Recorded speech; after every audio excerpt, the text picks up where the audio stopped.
Welcome to Run With It, Canada's running fitness and health program. On this month's episode, I was in conversation with Flobo Boyce, who talks about his weight loss journey, so stay tuned for that. But first, let's go to the Sports Doctor is In segment. Check this out. Joining me today is Dr. Bob Weil, known as Dr. Bob, who is a respected sports podiatrist and radio host of the Sports Doctor.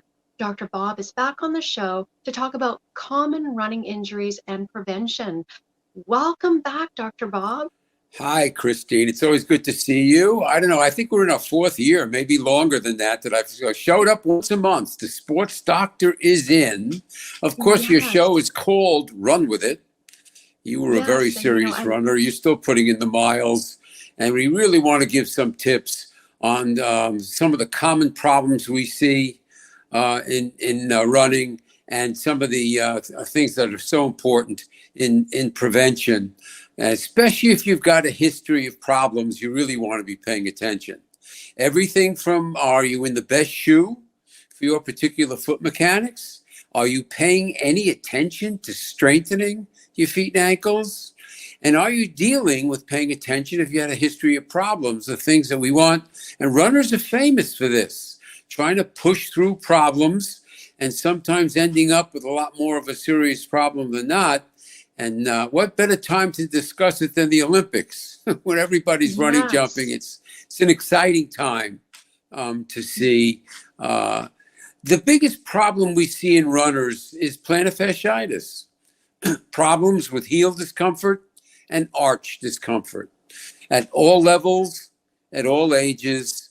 And sometimes it could be a real a hassle to get rid of because, again, people are in a hurry with that scenario. If you are a runner, by the way, you want to include podiatry as one of your team members. Again, whether you're in the best shoe for you, whether you've had a history of problems, you're the most talented runner, we want that supervision regarding, again, strengthening, proper stretching, and trying to stay out of trouble.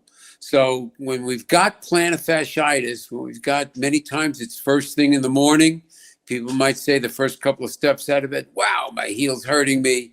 Then you want to be paying attention. The plantar fascia is the strong band on the bottom of the foot that connects the toes to the heel. The most common area is the heel area, the attachment of the plantar fascia to the heel. And quite often it is related, especially if it's recurrent or if it's problematic. You know, Dr. Weil, it's bothered me forever at one time or another, et cetera, et cetera. We want to be paying big attention to the role of foot. Do you have a high arch? Are you very flat-footed? Are you bow-legged? Are your leg lengths equal? All of these factors go into prevention of staying out of trouble. And we might see that we might look at intelligent rest. If you've got plantar fasciitis, you need to back off. Unless you're in the Olympics, then you might try to push through it. There was Simone Biles, man.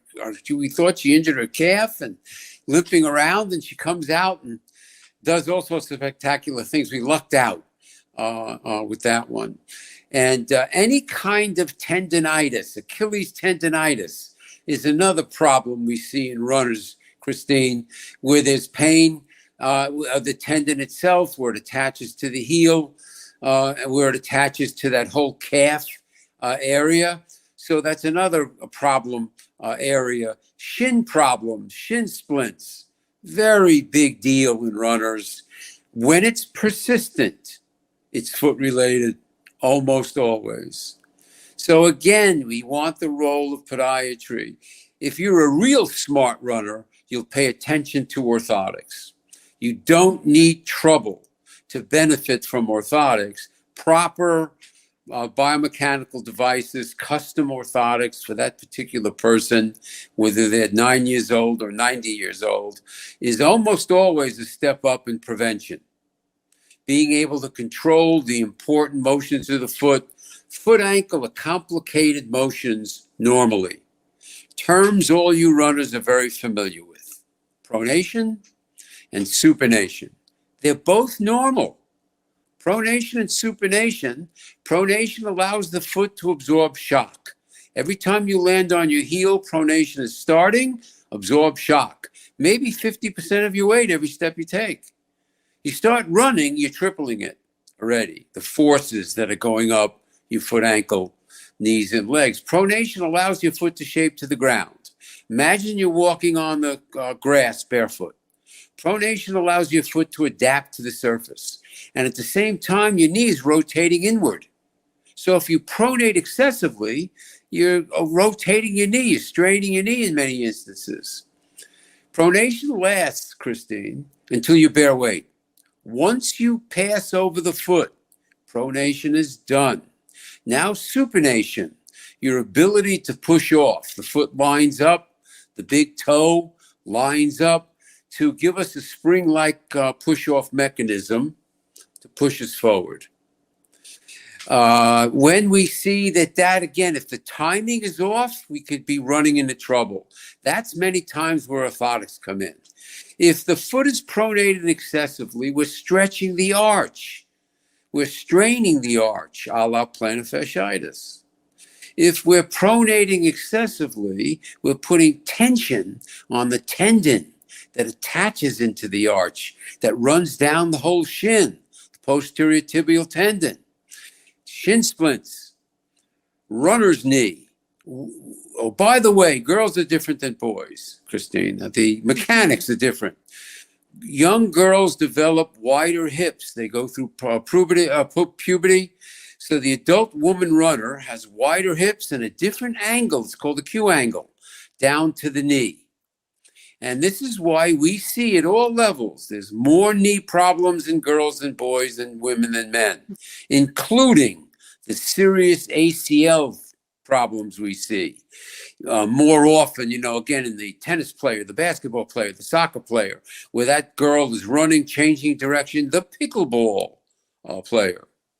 So the general rules I want to leave you guys with really is, if you are a serious runner, it's what you love. You want to pay big attention to prevention. You want to strengthen your body. You want to include cross training. I don't care if you want a bike ride. I don't care if you want to go to the gym. If you're smart, you will include also a physical therapist who could give you some feedback on what's some really good strengthening for you as a runner. What are the exercises he or she want you to pay attention to? So you want to be aware, again, if you had a history of problems, you should be paying attention. If you're very, very talented, then you want to absolutely include the strengthening side or the cross-training side. You don't want to fall into the areas of overkill. You still run 50 miles a week, right, Christine? You're running 5-6 days a week. And over the 4 years, I've tried to get you to mix in these things that are so important. Now, again, many times a parent or the runner themselves will ask me, do I need orthotics? Does my son or daughter need orthotics? And I say, let's ask if they'd benefit. Big difference. When done properly. Well, I'm talking about arch supports that you buy at the store or you get online. I'm talking about proper custom devices. Today we got high tech, man. We can use a smartphone, measure somebody for orthotic, where I've been casting people for like 40 years. So you want to pay attention to those factors, including shoes. Shoes change every time you turn around. Do you have shoes that have worked well for you? Stick with them. Replace them often if you're a serious runner, at least twice a year. You want to replace your running shoes because the shock-absorbing material starts to wear and tear. You don't need to wait till you have holes in the bottom of the shoes. You want to be changing, and especially if you're running year-round, and especially if you're in different climates, like you. In British Columbia, you might be, it might be winter, or you might be raining, it's snow, Chicago area. So you want to pay big attention to shoes. And you also, if you are a successful runner, you've done well, you've been very successful, you want to go lighter and lighter in your shoes. You want to even flirt with some, maybe barefoot running, which is a whole other show. Then I think you can start paying attention to trying to compromise. Otherwise, stick with well-supportive successful shoes for you. There's a lot of great brands. You know, New Balance was one of my sponsors on the Sports Doctor for a long time. They're still the best shoe for women with their width sizing, just in generalization. But there are great brands. There's Nike, there's Adidas, there's Puma, Brooks, one of our favorite brands. Be properly fit. I can't tell you how many people, women, they've had children, their shoe size is slightly different. They think they're the same shoe size. You want to be properly fit always, and you want to pay attention to width sizing. Believe it or not, 30-40% of all of us, Christine, we're not even fit properly when it comes to, let alone our running shoes. So you can't go wrong with a good, well-recommended running, walking shoe store who can really tune in to fitting you properly and giving you some feedback. So these are the things we want to pay big attention to, whether you're starting out, whether you're a competitor, whether you are looking to really run more, get more aggressive. Running injuries are nauseatingly common. 50% of runners will have dealt with something. And a lot of it, again, is foot, ankle, and lower extremity. And here's my last pearl. If it's anything lower extremity, your back, your hips, your knees, that are persistently a problem, pay attention to foot mechanics. They're always related. And many times it's missed, where if someone doesn't have foot pain, they can go to 12 doctors and 3 therapists, and nobody says, let's take your shoes off and watch you walk and see what kind of foot mechanics you have. I'm exaggerating.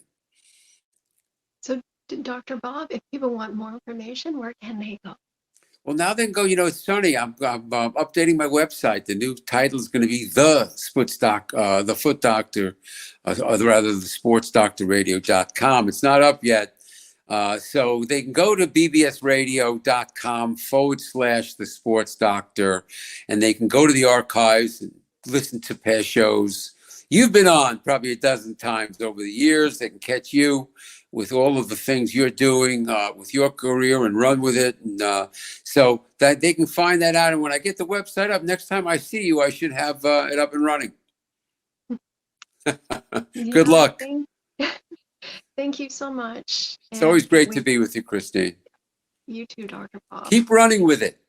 Yes. Yes. Thank you.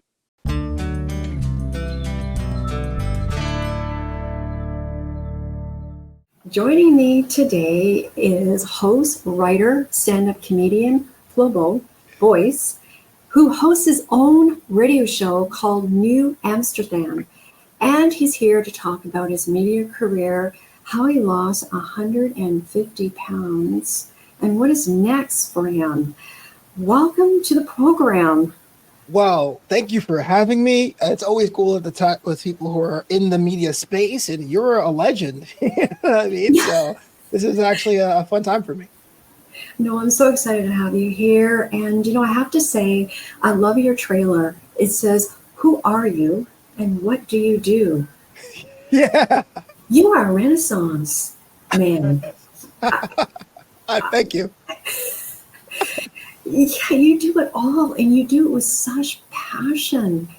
I mean, I look at your interviews and the trailers, and I'm talking about it, and you're passionate about what you do.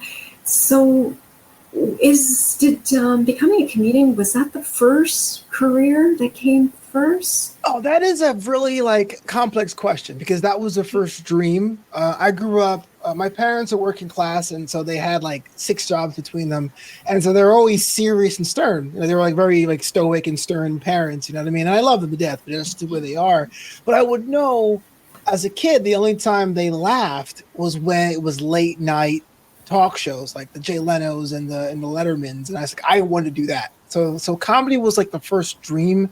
I wanted to have my own late night talk show. I couldn't sing, I couldn't dance, I couldn't juggle. I figured, let me try the comedy thing. But I would say I was a writer first. I went to film school. I was an editor, but that's kind of like writing with pictures at the end of a movie. But then I got the passion of writing thereafter. And it was only after a near-death experience I had when I was 29, where I was like, I got to try stand-up before I kick the bucket, because you never know when you're going to kick the bucket. You think you're going to be old and gray and around loved ones in a bed, but you can get hit by a bus tomorrow. Let me try that out. So it was like writing was the first action, comedy was the first dream, and they all kind of converged.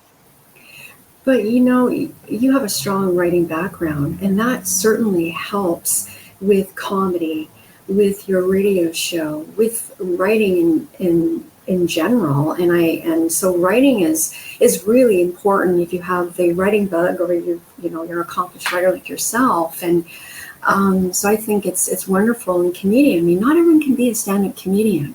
And I mean, but tell me when that pivotal moment came to you. Well, I want to be a stand-up comedy or comedian, in other words. Yeah. So that's something I always thought about. Someday, like that. There's always a dream everyone has. Like, oh man, when I turn 22, or when I get the right job, or when I have the right money. And I'm jumping ahead here, but I had lost a bunch of weight and I had excess skin. And so I had to get the skin removed. And this is what's called a fleur-de-lis amnioplasty, or a compound tummy tuck, to get rid of 7 pounds of skin in my chest area. So I have 2 scars, one that runs from my chest to my pubic line, and one that runs from hip to hip, like an inverse T. So I got that done. And about 6 or 7 days afterwards, a part of my suture line had reopened, and I started to bleed out on my couch. And I thought I was going to die. And I told a story a bunch of times on different shows, so forgive me for being so flippant about it. I was going to die. But I realized you freak out. Like, you're like, oh my gosh, the panic, the blood is a lot warmer than you think. It's a lot stickier than you think. It's like messier than you think. But then you get kind of like zen about it. You go, well, if I die, I had a good run. And I realized I had 2 big regrets, and it was to learn how to ride a motorcycle and to try stand-up comedy. And if I were to die then, those were the only 2 things I would be like, oh man, I never got a chance to do. So my mom was there at the time. She gave me a wet compress because I couldn't be moved, right? I was bleeding out so much. You really couldn't call emergency services to move me. I would have pretty much died on the way over there. So we basically compressed this giant gash that was 4 inches long and about 1.5 inches wide. And the next day I woke up and I survived. So it the blood had clotted and plugged the hole. And I had survived that scare. And I said, well, this is my second lease on life. And I took my first comedy class, and I got on stage 6 months after that. So it was an interesting thing where it was like, yeah, you keep thinking about someday. There may not be a someday. Go ahead and do it now. Yes. I mean, that, wow. I mean, and what kept you calm though? Like, what was it like, I mean, I'm just saying, like, if I know me, I'll be freaking out. Yeah. I don't know until you're in that situation, but how did you cope, like being? I understand now when people go into like moments of faith or moments of crisis, or they think about the ancestors or see the light. You do freak out. When you think you're going to die, you kind of get like, it's out of your hands, right? So you panic. You're like, oh, what do I do? I'm trying everything. This has never happened before. I'm calling my doctor. My doctor says, you're on your own, because he's a plastic surgeon and he's not an emergency care physician. And you can't call, so you're doing all the things you can do in the real world. But then there's a moment where you just give up. Not give up, but you kind of go, well, if I die, it's a cool run. If I die, it's all right. I'm okay. A Zen thing that people who have hit rock bottom will tell you. Like, it's like, hey man, take me now. Done it. You know what I mean? And so the comments came from that. It was automatic, I guess. I couldn't tell you. There was no pro tip. Yep. There was no like, what you need to do is count from 1 to 3. It was just like everything was going to end there that night. So let me be okay with it. Enjoy the last night I have. And we just put the things together, made me comfortable, and I survived the day after. Wow. And thank you for sharing. So from the stage to the road, or to the track, to the pavement, you started running, a marathon runner, right? Tell us, how did that come about? Yeah, so taking a step back, I was always a heavy kid. I was the first grader that was 80 pounds. I don't know the Canadian measurements. I'm sorry. I should look this up. I'm the worst at that. I was always a big kid, and I became a bigger teenager and a bigger adult. By the time I was 22 years old, I was about 375 pounds, or about 26.9 stone. And so for context, my pants were like size 56 waist. My shirt was 6 extra large. And so I was just heavy. I was resigned with being heavy for what have you. But I took up running as a way to take back the health situation because, one, it was free, right? I was a grad student. I didn't really have money for gym memberships, and I would save up money and get one personal training session, then cancel the package, steal tips and stuff like that. But I was in my early 20s, and I was living in Southern California at the time. And I hate to say it because we're a bit narcissistic on some level, but there was a fine young lass around my age who invited me out to Disneyland. And most times I say, if you're in your 20s and someone invites you to Disneyland, you go, okay, I'll get my goofy hat and my wallet. Let's go. I knew then that I had to think about how long could I stand on my feet? Were there going to be benches around? Could I fit in the rides? Could I fit in the turnstiles? And I was in my 20s. Movies and TV have told me this is my prime. I shouldn't be worrying about things like that. And I always say California saved my life because it's such an image conscious state. There are diet restaurants for every diet under the sun. And so I took things one day at a time. I lost the weight eating Subway sandwiches. I was on a Subway diet. I ate the Subway Club twice a day, 6 days a week. And then I would either go to the gym when I had the money, start jogging just to get the heart moving if I couldn't afford it. Or if I didn't feel like running, or if it was like a rainy day, I would go to the bowling alley, buy 4 games, and just bowl by myself all afternoon and get the heart rate up. And that first year, I lost 80 pounds, and overall lost 150 pounds about 2-3 years from the day I started. Wow, that's an incredible. And what kept you, did you write it down in a logbook or an app to keep motivated? What was it? That because there must have been some days that you're like, oh, I don't know if I can do this. I don't know if I want to go for a jog. I don't know if can you share some of the moments that, oh, I don't know? Yeah, so I had what's called a slide belt. So it didn't have notches. It was one of those ones with two chain links and you wrap it around. And so I got to see my wins doing that. Because if you have a lot of weight to lose, you don't notice it first, and it takes everyone else a long time to notice it for a bunch of reasons. Everyone was dealing with their own stuff, or they didn't want to mention something. So I lost 40 pounds before someone's like, hey, you know what? So if you're looking for that kind of motivation, you're not going to get it. So I would look at my slide belt and look at the actual progress. But there's times I get up and I don't want to run. There's times I get up and I didn't want to work out. And I said, and I forgive me because I know this is crass in some situations, but I go, prison inmates get an hour of exercise a day.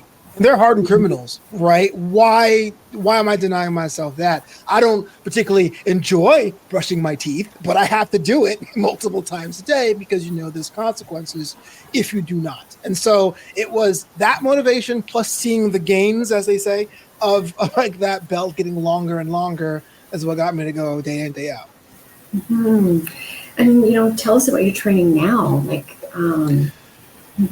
It's an evolution because I'm getting up there. No, I'm not getting like that, but I'm not 20 years old anymore. I'm in my late 30s. And so you got to be more mindful of range of motion and importing more rest. But I will say I run about 20-25 miles a week straight on the streets, which I now notice why people prefer treadmills because I can feel it now in my joints if my shoes are dead or if the street's too flat. And then I go to the gym every couple of days to alternately to do a weight training regimen just to keep the muscles strong, to keep that base going and for fatigue's sake. And I just incorporated the rowing machine too to make sure there's always something fresh in that routine. So I would say every day I do something, but I do alternate whether I do straight cardio on the street by street running or park running, going to the gym and doing indoor cardio, which I hate indoor cardio, but I'll do it, or hitting the rowing machine. Well, as I said at the beginning, you're so passionate about what you do, everything and And so that helps. And it also brings me to the other area for being in the media and starting your own podcast. And congratulations. Oh, thank you. I love the name, Knew Amsterdam. So tell our viewers and listeners, why did you call it that? Yeah, it's actually a funny story. I actually mentioned this in my book, Graduation Day. So I'm from Brooklyn. I live in Los Angeles now, but I'm from Brooklyn. And New Amsterdam, NEW, is what the island of Manhattan was when it was sold to the Dutch. The legend goes $24 worth of like felt and beads and stuff. So I wanted to have a harking back to the town that raised me in New York. But the reason why it's KNEW, new, two reasons. One, SEO, copyrights, all that stuff. But more importantly, I wanted to have it a pursuit of knowledge as well. So I wanted to have that like idea that you could be an elevated person trying to discover new things. New Amsterdam as a brand started off as a stationery company with plans of expanding into leisure travel, merchandise, suitcases, bags, that sort of thing. So if you're New Amsterdam affiliated, you were someone who were well traveled from that city theoretically. What happened was, like most things in business, that it failed. The idea is that, and I'm getting to the weeds here, but my marketing plan relied on taking income from my day job, and I got laid off from that day job. So I didn't really have any other investors. And I said, you know what, let's try to find a way to resurrect this, because I like the idea of this city for creatives and cities for doers and cities for travelers, but it's a fake city, but it feels like a real city. But what can I do that to push that back as far as an idea? And that's when the podcast launched. The first 39 episodes was me saying, hey, if you're creative, this article would be fun for you. Something I realized, what can this sport teach us about being a creative? And then when the lockdown happened, my high school buddy called me up, and I won't forget this. She called me up. She goes, I'm going to be your guest in your podcast next week. And I go, I don't have guests on my podcast. She's like, so? And that was it. I started having guests from episode 40 on because someone just gave me a challenge and said, I'm in it. And that's how it grew from there. Yes. I mean, and you know, like the guests that you have is varied, right? And so, you know, people wanting to come on your show, they send you an email and you see if it's the right, you know, if it aligns, right? But pretty much people have fitness and lifestyle, right? And etc. Yeah, it's a fitness, lifestyle, entrepreneurs, and creatives. Mm-hmm. And so I think I try to keep my umbrella open as far as fit is more important, because the idea of the show was getting in that year 2, year 3, year 20 kind of thing. Thanks for watching. If you have a question or comment about today's episode, go to our website, runwithit.ca. Until next time, run with it. Run With It is sponsored by Mallory's Fashion Network, the Rio Theater, and Craft Hair Academy.